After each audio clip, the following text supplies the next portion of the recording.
Hanggat hindi natututunan ng mga manggagawa na organisahin ang kanyang sarili at ipaglaban ang kanyang karapatan, habang buhay siyang mananatili sa kasadlakan. Kadalasan ho, ang kaisipan ng mga manggagawa ipinauubaya na lang sa mga opisyal o kung kanino mang mga personalidad yung kanilang karapatan at pakikipaglaban sa kanilang karapatan. I've experienced that. Boss Eli, paglaban mo po kami. Ikaw na po bahala sa amin. Hindi ba dapat ang kaisipan natin, ilaban natin? Tayo ang lumaban. Ang kalutasan sa mga problema ng mga manggagawa ay nasa kamay din ng mga manggagawa. We don't want workers to see representatives as their savior. We are not saviors. Kailangan mga manggagawa mismo ang nasa unahan ng pakikipaglaban sa kanilang karapatan. Sa panahon na hindi pinakikinggan ng mga institusyon natin, halimbawa ng Kongreso, yung mga gusto natin, yung mga kahilingan natin, sino ang dapat maningil? Hindi po ba mga manggagawa, mga ordinaryong Pilipino? Sino ba nagluklok sa mga congressman,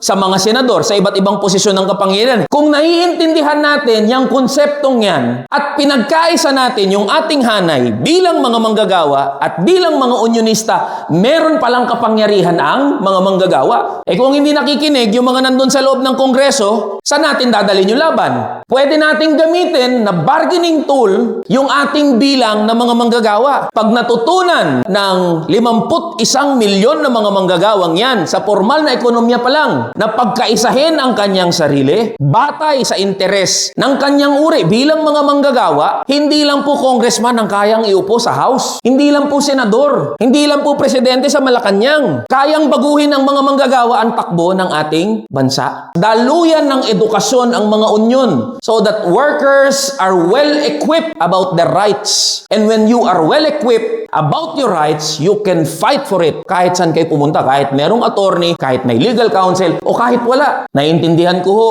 kung uunahin ng marami sa atin na i-provide muna yung pangangailangan natin sa sarili natin at sa ating pamilya. Wala hong mali doon. Pero higit sa pag-provide ng pangangailangan ng ating sarili at ng ating pamilya, ay maunawaan at maintindihan natin yung relasyon ng ating sarili sa komunidad na kinabibilangan natin. Yung relasyon ng ating unyon sa sitwasyon ng mga manggagawa sa kabuuan. At pag natutunan, didiinan ko po ang puntong to, pag natutunan ng mga manggagawa na mamulat, ipaglaban ang kanilang karapatan, pagkaisahin ang kanyang hanay, marami po ang pwedeng baguhin sa ating bansa. Tara na, kamanggagawa.